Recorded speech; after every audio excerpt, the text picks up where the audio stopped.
You are watching the DeadFoot Diver podcast with Curt the DeadFoot Diver.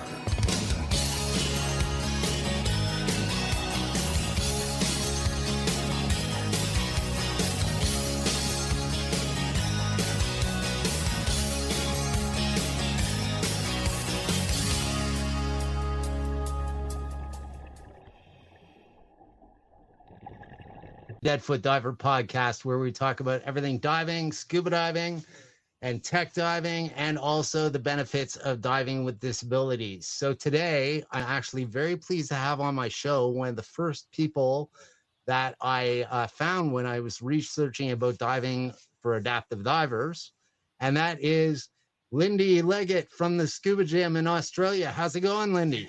It's going great. Thank you, Curtis. Thanks for having me.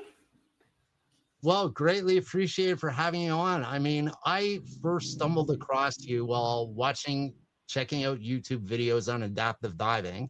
And I actually did not even know that scuba therapy existed. And then the world changed for you and you met David and myself and Junior. I believe you also had a chat to Junior. Yes. Oh, yeah. Wonderful. Junior is amazing. I mean, I cannot believe how much that kid, any of you guys who are watching right now didn't watch the episode with Dave Jr. and Dave, check it out because they're awesome. He actually was fully quadriplegic, correct? Yeah. And I mean, that guy can run. He can do anything. He's a full tech instructor, including rebreathers, which just blows my mind. Yeah. So... Well, he was an able-bodied kid until he had the tumor removed from his brainstem, and that put him in a chair and labeled him a quadriplegic, which is a pretty tough diagnosis. And a doctor's got to be fairly certain about it when he is going to give a label to a kid of that magnitude. And his mum and dad did everything to help him to be whole again. And lo and behold, Scuba Gym was formed. Yeah, which is amazing. I mean, I cannot believe the stuff that I have been finding and seeing since I've been doing this podcast about the benefits of it for people diving with disabilities, just even doing the pool therapy portion of it. Yeah, absolutely. So can you tell me how you first got into this and what got you interested in running the Scuba Gym?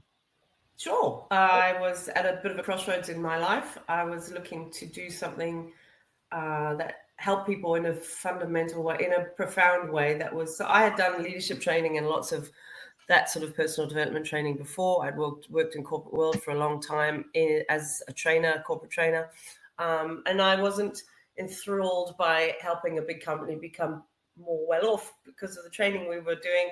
I was more interested in personal development. How do we develop as people? And because I've always asked questions of my own life and gone on my own journey of discovery, I was in a leadership training company. It wasn't taking off as fast here in Australia as it was in the US.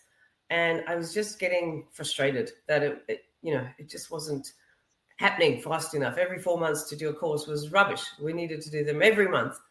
Anyway, at that point, careful what you ask of the universe, because up on social media, I saw the video that David put together of the Scuba Gym. And the timing was perfect, of course. Universe went, here you go. You want a challenge? You want to be a leader? You want to teach leaders? You be the leader. So I reached out to David and said, I'd love what you do. Can we have a conversation? I'm in Australia. And that's it, really. That's where it all kicked off. And long story short, that was in 2018. In 2019, I opened the Scuba Gym here in Australia. And we were running for probably 8 months. We managed to get into about 12 publications, including international. We had been picked up by a couple of little news feeding outlets like BuzzFeed News. It was quite big, really. Beautiful News in South Africa came out and filmed us, which was pretty special. And then the pantomime kicked in and the lockdowns happened and the pools were shut. So it's been a roller coaster since the beginning, and the roller coaster the ride keeps getting wilder. We've had some more challenges here in Australia this year, which is, anyway, we're getting through it. We're getting through it. So During the pandemic, I mean, you guys, how long were you guys locked down for in Australia? Because I know us in Canada, we had some pretty strict lockdowns as well. Oh, it was insane here. We had mandates and lockdowns. The pools were shut. They were shut for a while, open for a while, but all in all, it was about 3 years. Wow, 3 Yeah. years to get back to normal. Yeah. That's insane. And then we had to convince people it's okay to get back in the pool. You know, it was like starting again. So I had changed from being a for-profit company to being a not-for-profit. So now I had a board. I used that time quite well. I thought anyway, it was a good time to change the business, change the model somewhat by following in David's lead. He wanted us to be a charity, which is crazy expensive to have lawyers do that for you. But we'll come back to that in a minute. So I became a not-for-profit. I found people to help me. And we also put out the Scuba Warrior program because my father was a veteran. I'm a child of a veteran. My dad never came back with PTSD, thank goodness, but my uncle did. And the whole family suffered because of poor Uncle Ra, what he went through. He was ambushed on the 23rd of November, 1977. His jaw was nearly entirely blown off. He was holding it in place as they put him on a stretcher and helicoptered him back to Harare Hospital. And so 15 years later, to the exact same day, my oldest cousin was killed in a horrific car crash on the same day. Same day. Like Wow. of all days of the year. Yeah. It does affect the whole family. 4 years ago, his youngest son, Trevor, he was involved in a motorbike crash. He nearly broke his back. The day after, it was the 24th of November. What the hell? No way. Absolutely. So, you know, I get it. We all knew, and poor Uncle Ra went through hell. And then when Lee was killed, it triggered him again. You know, his career went up and down, and it's just been a horrible journey, really, that if we had treated PTSD back then the way it can be treated now, we would have a different outcome. Perhaps my cousin would still be alive today. Who knows? So I knew I had to have a way for veterans, for first responders, for people suffering with PTSD to benefit from scuba, because as you well know, you get into that space of the quiet, the peace of mind, the traumas go because you're in nature. You're now horizontal, not vertical, so you're in a new dimension is the best way to describe it. And if we can work them out in the pool doing that, or if we take them and teach them to learn to dive and then come back and help us, people like first responders and veterans, they're wired to serve. It's in their DNA. So we give them opportunities to do that using our gear for free, so they get to practice their diving, but also be contributing to something much bigger than them by helping our disabled clients. Or we do cleanup dives every month. Unlike Paddy, who run one once a year and make a big song and dance out of Paddy Awareness Day, we do it once a month, and we've pulled nearly 7 tons of rubbish out of our waterways. That's amazing, because if we hadn't done it, it'd still be there. 7 tons of rubbish. Yeah. Wow. That's insane. Yeah, it's insane. And it's the amount that we're pulling out is getting less, which is great. That's a good thing. So last Friday, we pulled only 200 kilos. But before, wow. there's a picture of the barge that we use, the Clean for Shore barge, and there's a fabulous picture. I think it's on my website. And there's a ton of rubbish on that barge in that one photo. 1 ton. In one dive. There were about 4 or 5 of us diving that day, and we pulled mattresses up and pot plants with the plants still in them. You know, just people are vile. Some people are just gross. Satellite dishes, I get that. They fall off the roofs of the boats. But, it's if more people can get on board and contribute in this way, it'd be a better place for our little fishes, which means the environment will be better, which means we'll be better. So yeah, that's an insane amount of trash to pull out in one day. Yeah, so that was Scuba Warriors that came out in the lockdowns, and it was a great thing to do because I love diving, and I didn't stop diving in the lockdowns in the open water.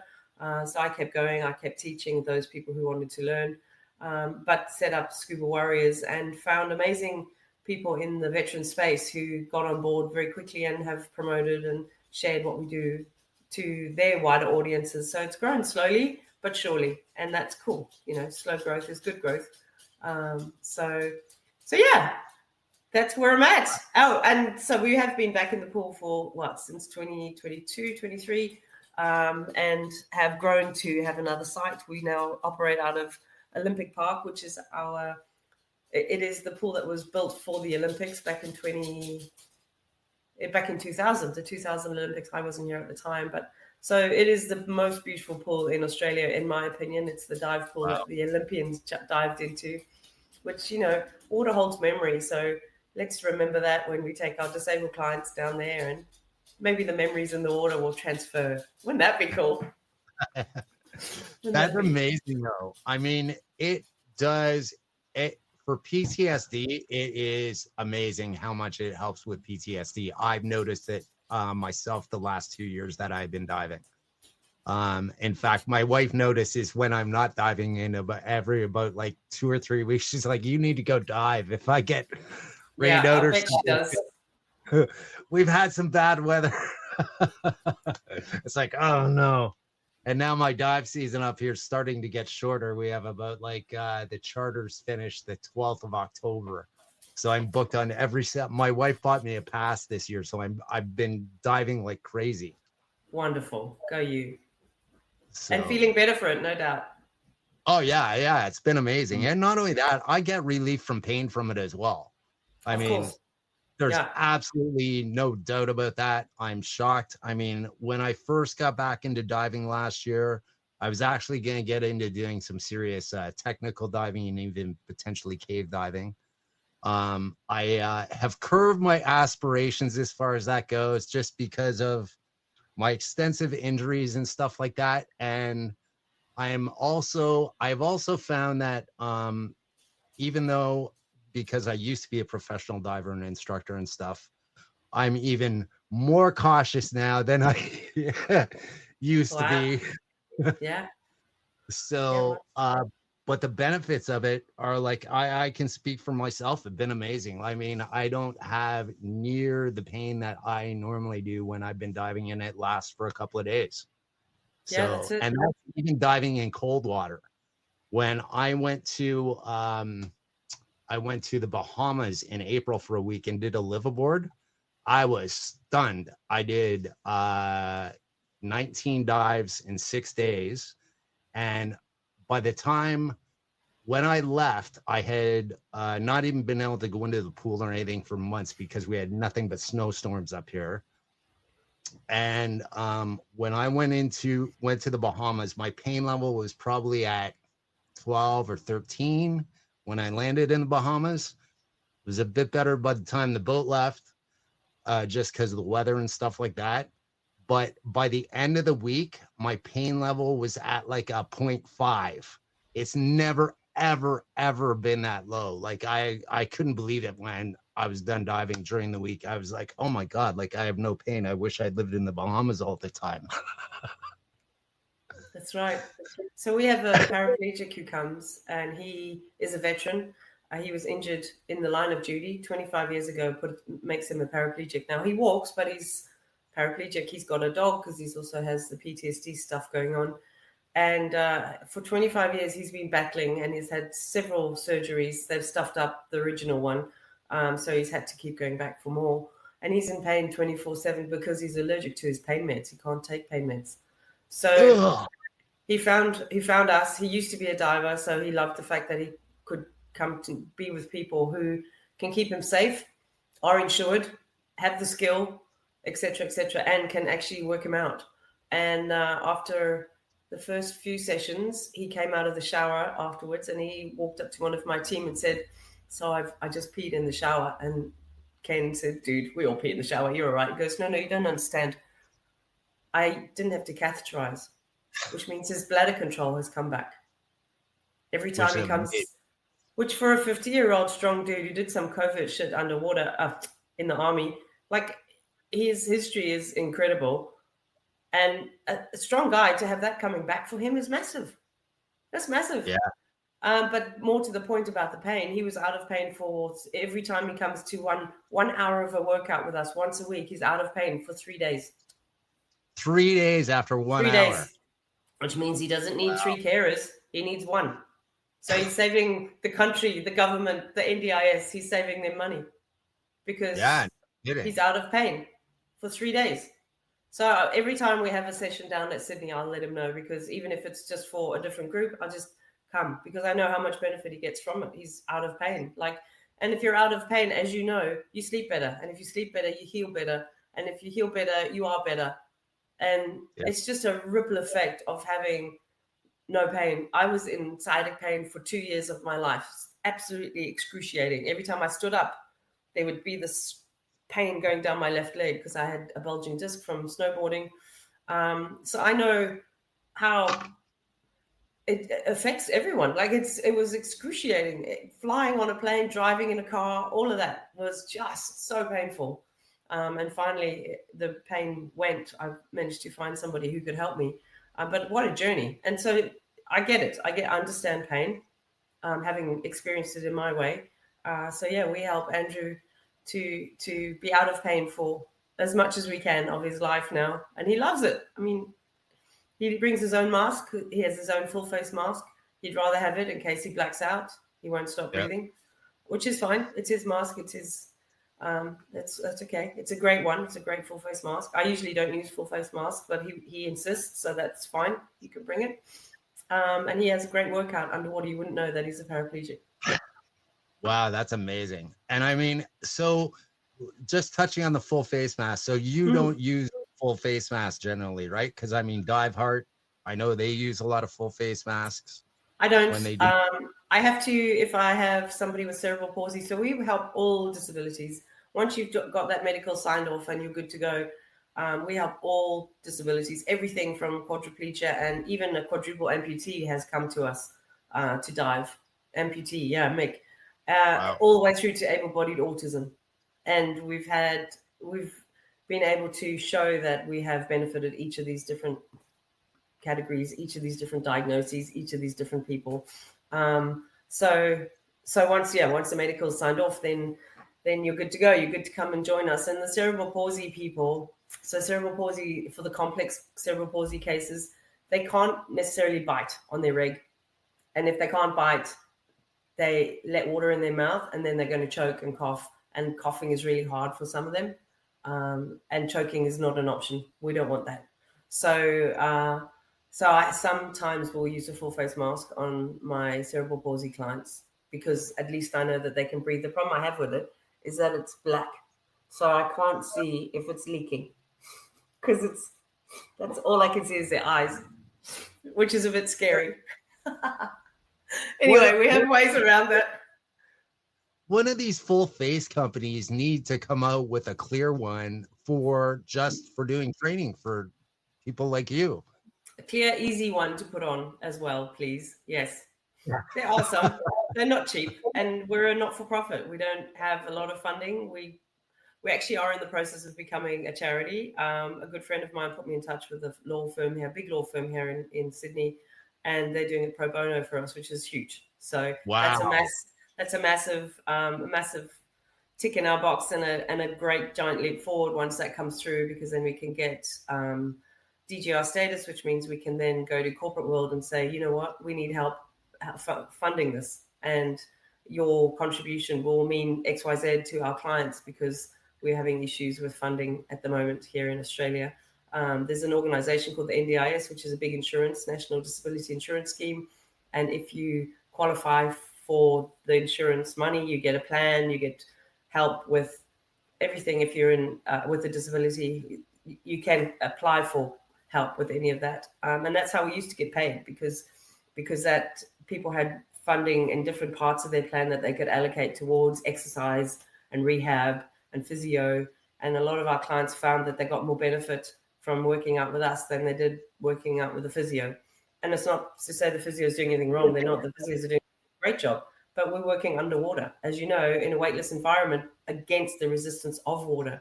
So we helped and proved this. We proved that we improved our quadriplegic Megan, her lung function massively by exercising her underwater. She uses a spirometer, and you have to suck like crazy in. I'm sure a lot of people know what it is. And there's 3 tubes on it, and the little ball has to flutter up. And if you've got full lung function, all 3 balls will flutter up to the top. And hers, only 1 ball in 1 tube started to flutter at the beginning. That's shoddy. So she would talk, and then have to take a breath mid-sentence because she didn't have the capacity in her lungs to finish her sentences, and her voice was quite soft. She used to be in the surf club. She was a strong swimmer, so had more presence, but wasn't able to show that because her lung function was so compromised from her MS, from her disability. But after working out with us, after a few months, she got 2 balls up in the air and the third one fluttered. Wow.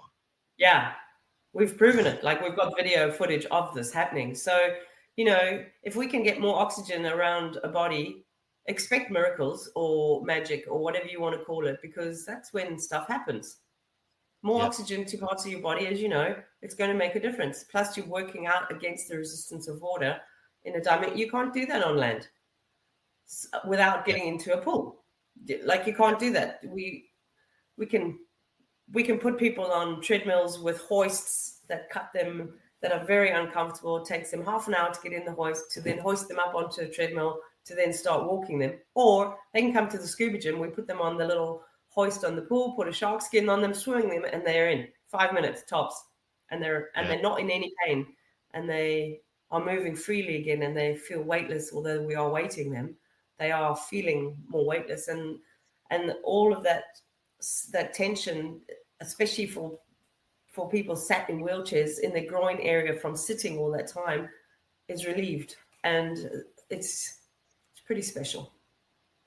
Yeah, that's amazing. Now, to get back to a bit about your funding issues there, I've heard that you have had some issues in Australia with your funding recently and then changing it. They cut our funding. They said there's no evidence to support what you do. And I went, what? Here's the evidence. I sent in 2 letters. And check out your YouTube channel, obviously. They haven't, no. And you know what? It's not. So in this country, it's called an allied health qualification, is something like a physio or a chiro or an osteo, an OT. They all come under the allied health banner. So you've done your degree course at university and it's recognized, and there's plenty of evidence to support the work that you do to show that it benefits. Scuba therapy doesn't have any of that because we can do all of that underwater. And we're essentially qualified divers who are instructors with an adaptive cert. I certainly have some of my instructor colleagues who help me have adaptive. But more than that is, we're doing not anything, but a lot of different things with David's guidance initially to help these people to move again. And it could look like physio, or it could look like exercise physiology, or could look like both. So we're not allied health. So we don't have the allied health evidence to support what we do, but we have our own evidence. And there's plenty online to show the benefit of what we do, what being underwater does for people. But we live in a nanny state here in Australia. It's very well known that there's a lot of red tape. And so I've managed to find a way through the red tape whilst we are on our way to becoming a charity. We've done some fundraising, which was amazing. We ran a masked ball. So scuba divers. Yeah, I know. So we had, where's some pictures? Hang on a minute.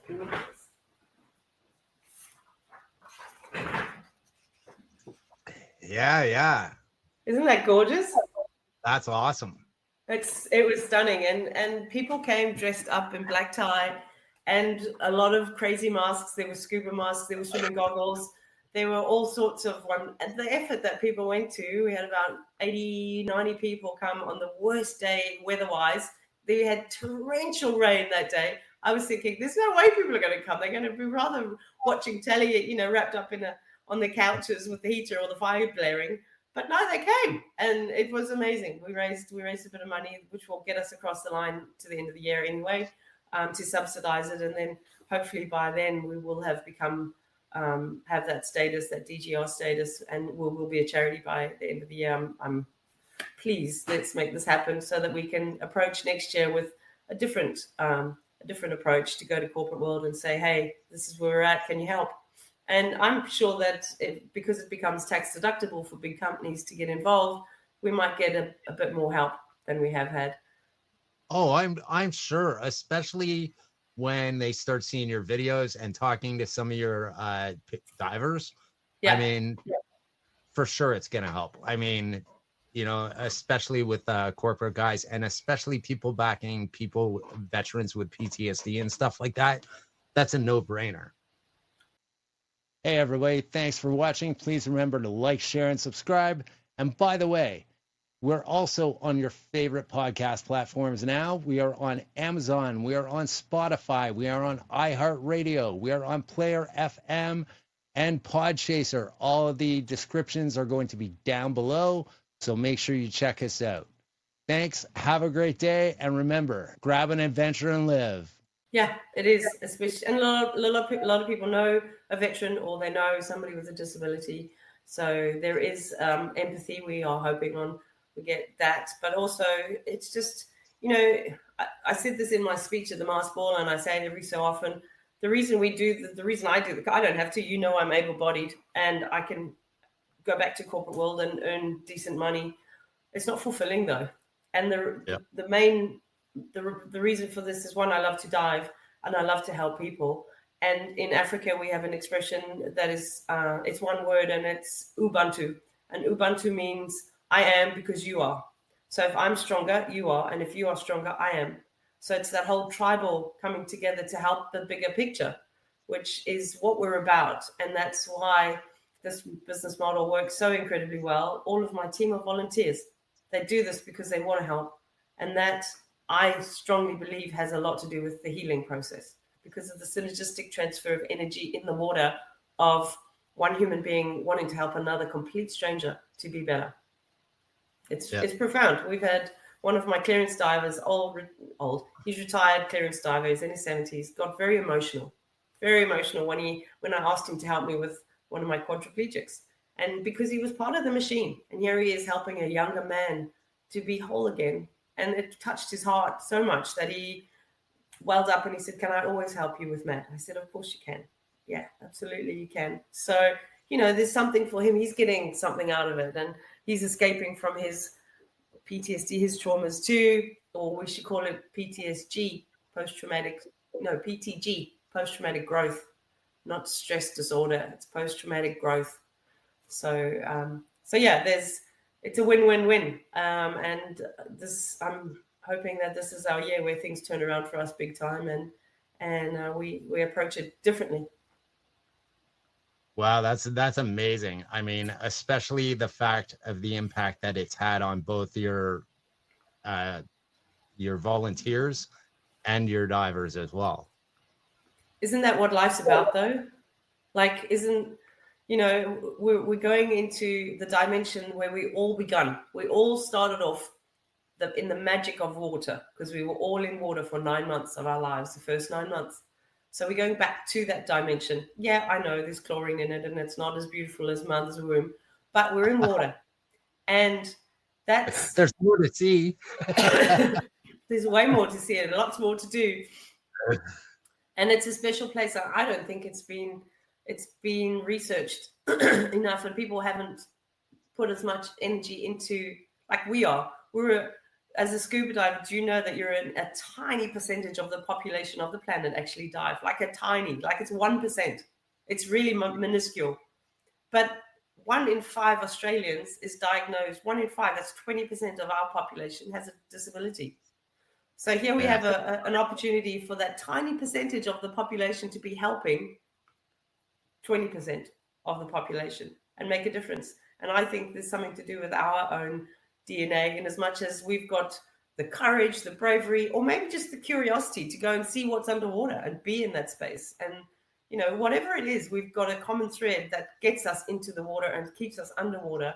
And now if we can help more people like us to help more people with disabilities, I think it'll be the start of something very, well, it's already started. It's very special to be in that space. As you know. Oh yeah. I mean, it's made a huge difference in my life, and more than I could ever imagine. I mean, even just getting to do this podcast and stuff now, and the people that I've met. I'm sure, right? And it's amazing how your life now, if I can use this, has purpose. Yep. Because a lot of people lose that, especially veterans coming out and they transition and they don't civilianization is tough on some, and the identity changes, and some will thrive, but others don't. Others struggle and spiral, and that I think it's to be able to help not just our veteran people and first responders, but a lot of my team just want to be involved because it gives them a bit more purpose, which is important. It's what there's two most important days in your life: the day that you were born and the day that you figure out why. Yep. Right? It's what I think it was Darwin who said that, and that's always kind of resonated with me. And I guess I've always searched for that. And when I found the Scuba Gym, that was my why. It was like, oh, everything else is lined up, has prepared me for this one big project. This is one fulfilling way to help other people. That, let's be fair, it's not about money, because I assure you, you can see my accounts. We're not making a lot of money at all, but we are making. Compassion is the new currency, and we've got a lot of that in our business, and we're growing slowly. In fact, I can tell you that we will soon be opening up another scuba gym in another state of Australia, in Adelaide, very soon. Wow, awesome. I know, it's very exciting. That's amazing. Amazing. And I always wondered how we were going to do that, because my board are always saying, we need to clone you. And I'm like, yeah, we do. How do we do that? I'm not quite sure. But someone will find us. And true as, I have a very good friend who's become a very good friend, and he reached out to me in the middle of the lockdowns, and we bonded and chatted, and he was very keen, and then it went quiet. I'm like, wonder what happened down there. Oh, well, I can't force it if it's not meant to be. And then he reached out and said, I really want to do this. And then it went quiet again. And then he reached out this year and he said, right, I'm ready now. I've got it all sorted. I've got this. I've got that. So I'm like, oh, I didn't even set you the challenge. You've just done it for yourself. This is awesome. So we're excited to have somebody very, very on our page, or I guess on my page, and very enthusiastic about doing this down there and helping. He's already involved in the veteran space, so that's super cool, and very qualified instructor. So I'm excited that I have nearly ticked a box as we are growing, which is super cool. So tell me, you guys also do something with the Australia Aquarium where you guys go shark diving. So when we came out of lockdown, people didn't come back in a hurry. It took a bit of work to get them going. And I happened to be in a networking meeting at the Sea Life Sydney Aquarium, networking with. I do that a lot because I need to get our story out there and get some help with funding, with gear, with everything. And I was at this meeting and I was sitting there watching the sharks swimming behind, not really listening to the presenter because I was just mesmerized by as you do, right? And I've done Shark Tank dives before in Cape Town. I did one. I've done them, a couple of times, and I just decided we've got to be allowed to take some of our clients in. And I reached out to the HR director who was there. She was actually presenting, and I reached out to her and I said, hey, this is what I do. I'd love to chat to you. And she was receptive to my idea, and we emailed each other, and then it all went quiet, which happens so much in this space. It's like, I finally got put in touch with somebody who got it and really understood what we're about, and asked me lots of questions. And I said, I have their medicals. I know that they can do this because I not train them. We don't teach people to dive in therapy. We help them to breathe off a regulator, but it's really about exercise. It's not about take your rig out and put it back in and blow bubbles. And it's not that. It's not teaching, because some of our clients can't even put their rigs in because they're quadriplegic. So we have to do that for them. So I said, so this is where I'm at. It wouldn't be all of my clients. It would be a select few, because they've got to get into a wetsuit, which a lot of people can't do. And we wouldn't have a wetsuit for a quadriplegic who happens to be really big. Like, that's not going to happen for him. As much as I'd love it to happen, at this point, it's not going to happen. So we have a select few people. Every so often I get new clients come in, and at the time when I was hoping to get more people in, I just thought this would be an awesome thing to do, is to set a little goal for a few. Whilst it didn't bring loads of people in, the people who weren't on the first shark dive were excited because we happened to have one of the media crews there. So there was SBS News was there, and we were featured on the 6 o'clock news across Australia, which was so exciting. Yeah. As the first group to be allowed to take disabled in the first two, Nathan had an acquired brain injury, and so he's able-bodied, but he has a brain injury. And Elsa has MS, and Elsa's been with me right from the get-go. And I decided that these two humans should be the first to, if they wanted to dive in with the sharks, and they were the ones on the newsreel. And then we had another client, Corey, who's also done a lot of work with us. He has cerebral palsy, and Declan is autistic, and they were in the second session in the afternoon, and it was just amazing, mate. It was, and we'll do it again. Because the aquarium uses the water from the ocean, we can't do it in winter. It's way too cold, but we can do it in December or January, and then maybe April is our last one. So we've so far had 10 divers go and see the sharks. Wow. That's amazing. 10 of our clients. And one was Lucille, who's has complex cerebral palsy. She's in her 50s. She drives her wheelchair with her chin. She's nonverbal. And this was her goal, was always to dive in the ocean. And I said, can't take you in the ocean. Way too hard. Just, she's very, her hands are like this a lot. One is strapped to her wheelchair because of the involuntary movements, because of her cerebral palsy. But what a great goal for her. So I said, here's a better idea. How about we take you where there's guaranteed viz? It's a lot safer. The water's right there. And you don't have to dive. Exactly. You don't have to dive. You could actually snorkel, because she has a full face snorkel mask, which I can't stand those things. But and anyway, she actually came and did the diving. We stood on the lowest step and held her underwater. So she was all wetsuited up with the dive gear on, and the sharks were swimming straight in front of her. They just fed the sharks, so they weren't hungry, but they were curious. So they would swim right between us and the instructor who was watching out for us. And I was only waist deep because it was the safest place to put her, because we couldn't have her freaking out in the middle of the tank. So we kept it. Anyway, it was so special. So that was amazing to have Lucille go through and tick a really big box for her, a really big goal. She got to dive in the ocean water, but with the sharks, she got to see them up close and personal. Which is amazing. I mean, I have always loved sharks. Until I went to the Bahamas this year, actually, the only interaction I ever had with sharks were some nurse sharks, which, I mean, nurse sharks are cool, but I wanted to see something a bit bigger than that. And so, I mean, I can't count how many times I've seen reef sharks by the end of the week when I was down there. I mean, I'll forever remember the first time I seen them, because we were coming back to the boat at the end of the dive, and there were literally 3 sharks just circling around us while we were coming back to the boat. It was so cool. I was like, oh my God. Incredible. Out in the wild. How awesome. We have grey nose sharks at our local dive spot when the weather's nice. When it rains and gets dirty, they disappear. But hopefully they'll be back. We'll be in the water on tomorrow. I'm teaching tomorrow, so that'll be cool. So do you mostly just have nurse sharks in the area where you guys do? We have grey nose sharks. We have Port Jacksons, crested horn sharks, wobbegongs, big wobbegongs. We've had some big mama wobby. Well, they're the funniest looking things, but they can be quite nasty if they want to.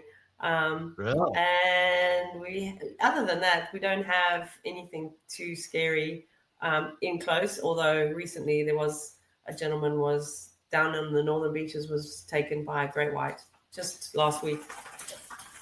There's actually been a lot of great white sightings in Canada out on the East Coast. I'm amazed at how many they have. They actually have a dive operation out there that does cage dives on hookah. Oh yeah. System. So I'm eventually hopefully going to go out there. We're supposed to go this summer, and our plans changed. I've been reading, there's one bay in Nova Scotia that there's a doctor or something, and he's got a drone for a hobby. So every day he takes his drone up over the water, and he says that you get minimum 1 to 4 sharks every single day, great white sharks in this bay every single day. He catches on video. Wow. Yeah. And I know there was another beach there that that's not that far away that they've had multiple sightings over the last like few weeks and stuff like that. Amazing. So, Wow. I mean, I want to see a great white. I don't want to see. I would prefer to do it with a cage.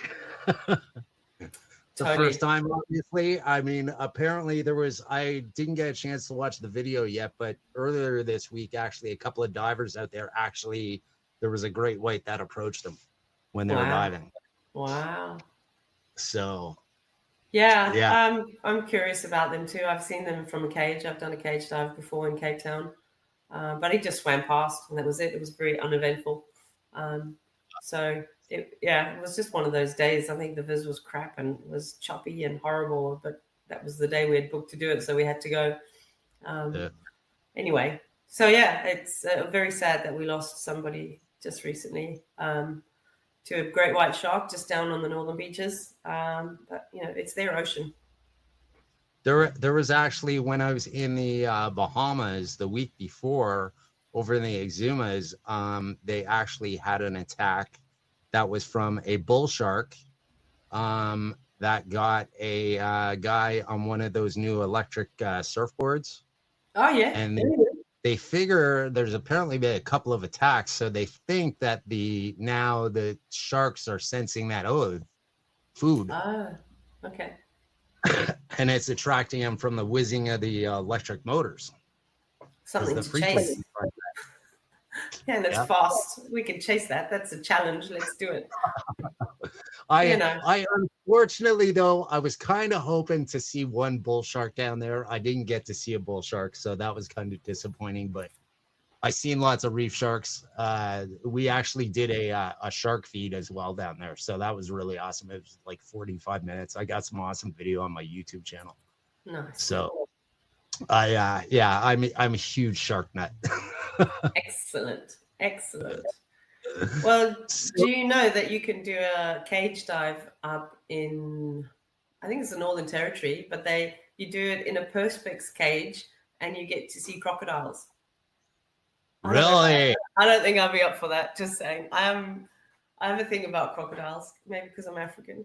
Oh, yeah, no. I don't think I really want to be in a perspex box. I would do it. I would do it in a cage. I would do it in a cage for sure. I mean, when I lived in Florida in the 90s, I got asked actually if I wanted. I had a guy ask me if I wanted to do some work in a canal for him the one time, and he was going to pay me like $600 at the time. It was a lot of money. I was like, all right. I said, and what am I doing? And he's like, oh, just doing this, blah, blah, blah. I forget. It wasn't anything major, but it was going to take me an hour or two. And the guy's like, I said, okay, what's the caveat then? And he says, well, there's few alligators. I'm like, alligators are the pussycats or the Labradors, aren't they, of the crocodile world? Yeah. They'll still hurt you. All right.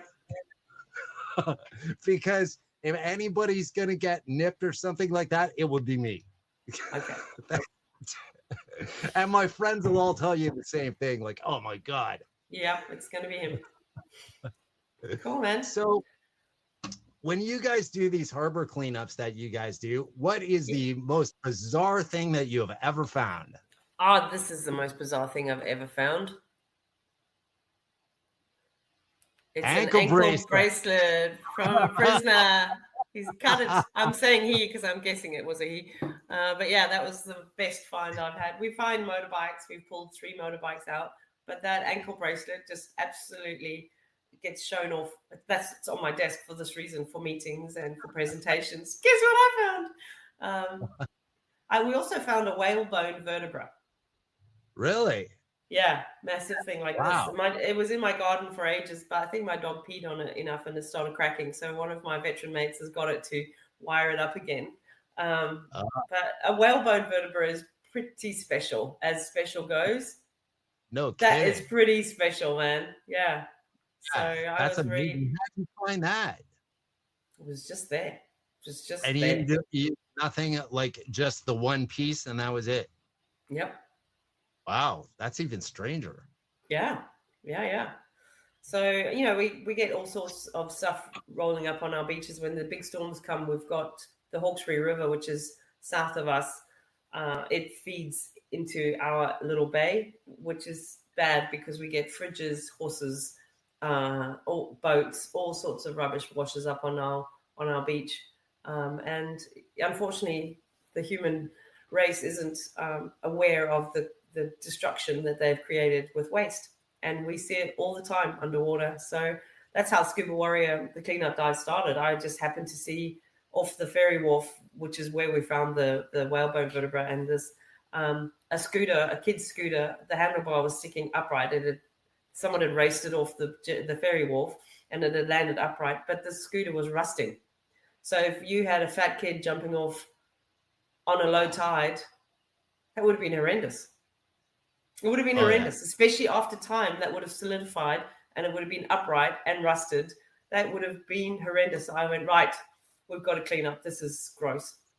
We've got to pull this this rubbish out and get rid of it. And then our mates at Clean for Shore have the barge, and the council don't charge them to go and take all the rubbish to the tip. So it works really well. And it's 1 day a month, and the people just give a day of their time to come and help. The locals get involved. We had some tourists taking photos and wanting to be a part of it when they bumped into us at one of the wharfs on further around the bay.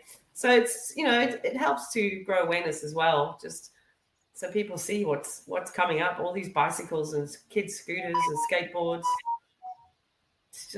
It's gross, So don't know where it's going, other than we keep doing what we're doing. I mean, there's a great big patch in the Pacific that needs us as well to go clean up. But I think we'll need a bit bigger barge than the Clean for Shore barge for that. What is it, a mile by a mile? Isn't it the great big patch in the Pacific is huge? Yeah. Or is it the Atlantic? Is it the Atlantic? It's in one of the oceans has got it. It's just revolting. It's quite sad how much destruction we've created with waste. Yep. It is pretty bad, the amount of stuff that people just throw into the water on a regular basis and don't care. Like, I mean, even, up in our area during the World War II, they just dumped all kinds of stuff. There's areas up here. There's one of my friends posted a couple of videos of a couple of Jeeps that they the Army just threw out.